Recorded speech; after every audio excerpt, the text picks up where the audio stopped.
García Vergniory is one of the Basque country's leading scientists, a researcher at the Donostia International Physics Center and a professor at Sheerbroke University in Canada. In 2017, she developed, together with an international research team, an innovative system for identifying topological materials. The work, published in Nature, has led to the identification of more than 10,000 materials with topological phases. Until then, only 50 had been discovered. García Vergniory visited BCMaterials to present her talk Topologies Everywhere, and we took the opportunity to interview her and discover what topological materials are and their wonderful potential applications.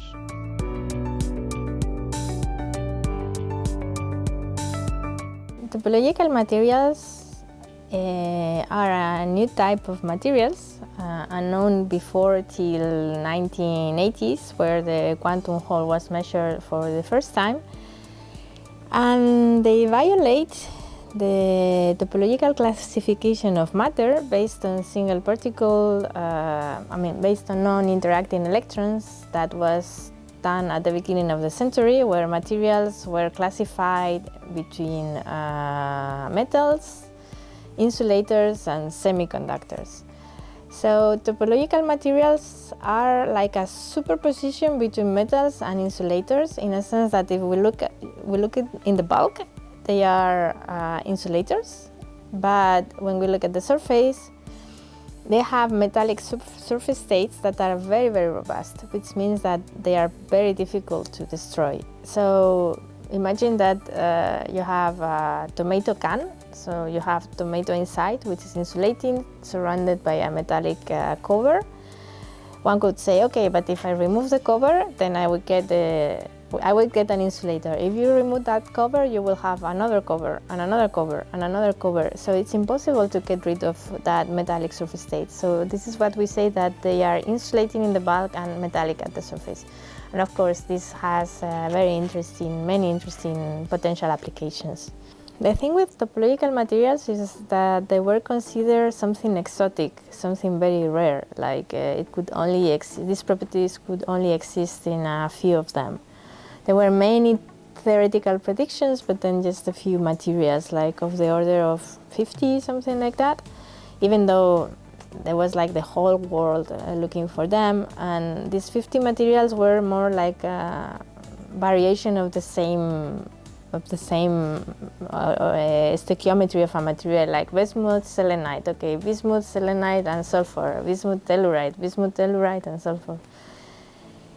But in the way they were looking for was by just using time reversal symmetry as a searching tool and some numerical methods that they were not very efficient. So we were looking for a way of considering all the crystalline symmetries of a material in a formalism. And the first Eureka moment was when we started reading these papers of Zach. Zach is a scientist in Technion. He's still alive, but he's 98 or something. And he wrote many papers about the role of crystalline symmetries in band structures, which is what we calculate. We calculate band structures. And he gave a way of actually introducing these symmetries, but he never thought about topology. So we got this formalism of Zach and introduced topology, and the first Eureka moment was when this was possible. And so from Zach formalism we could tell topology, and this means that we had a formalism that could classify all the topological phases in terms of crystalline symmetries. I mean, this is very mathematical, but at least that was the first Eureka moment, because we could classify all the topological phases. And the second Eureka moment when we said, okay, formalism is so fast, we can actually scan a database with 40,000 materials. And we did that, and the second Eureka was when we found like 10,000 topological materials all of a sudden, because we were not expecting that many. We thought, okay, we were gonna find more, but not that many, not half of the database. So this meant that it was Instead of being something exotic and rare, it was very present in nature. And this is very good because this means that we have a lot of room to find materials for applications. It's not that there are just a few of them, and actually the few of them that were predicted were very toxic, so applications were not possible. But now we can find topological materials with nickel or with iron, recycled from previous technology, so there is room for many potential exciting developments. Well, for example, in microelectronics and low power devices, so these surface states are very robust and they do not have back scattering, which means that the electrons go through, and if you have a defect, they just go through the defect, because the surface state lives completely isolated. So there is no back scattering because there's nowhere to go. So for low efficiency devices, for example, because they have very few losses, they are very interesting. Then they have very interesting transport properties like the quantum Hall, spin Hall, thermal Hall, and nonlinear optical responses that can be used for sensors or other type of microelectronics. There are some propositions for catalysis. And also, when we look at topological metals that have some handiness for detectors, and in the strong correlation regime, we have topological superconductors that can host Majorana states, and these Majorana states can be used as platforms for quantum computers. So they can have many applications, not just ones, because they are very diverse. Yes, it's a revolution. It's a revolution in material science, not only because of applications, because of the knowledge.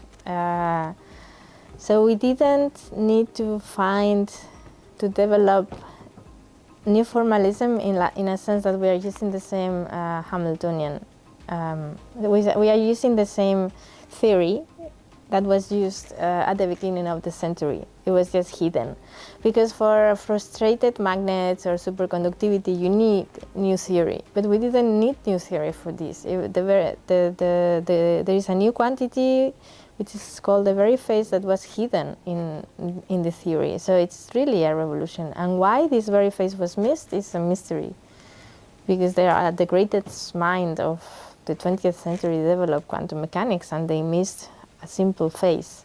It was Michael Berry who got it back and put everything together. So yeah, to me it's revolutionary, of course. Not only in terms of applications, also in terms of knowledge. But in terms of applications, since we are talking about quantum computers these days, a topological quantum computer would really be something revolutionary, because it would actually work with full potential from the beginning.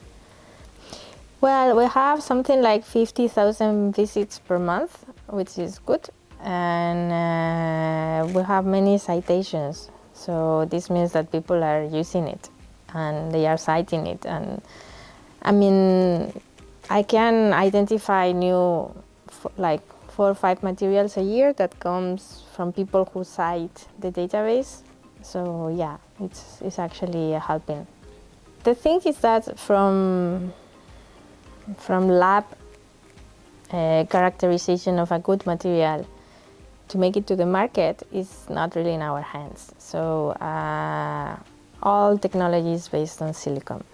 And it's still based on silicon, and it's gonna be based on silicon for years to come, unless a big corporation decided to invest it in another type of materials. From what we found till the market, well, there are proposals where if we recycle silicon-based materials and we have silicon-based topological insulators, integration is going to be easier. And in this sense, also IBM is looking for optical sensors with topological metals that have silicon. So, for example, cobalt silicide is a material that has very interesting properties, very interesting optical responses, and they can use it, but because it has silicon, it can be easily integrated.